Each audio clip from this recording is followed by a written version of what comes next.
Joanna writes to us, how can I clean the soot and smoke off the face of my fireplace?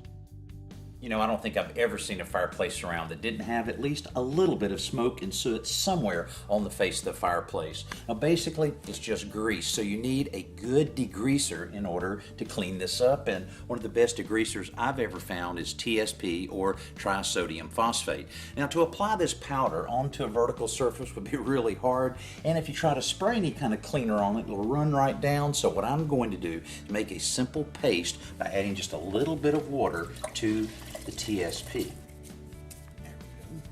And using the same sponge, we'll just apply this like that. And come back with the more abrasive side of the sponge.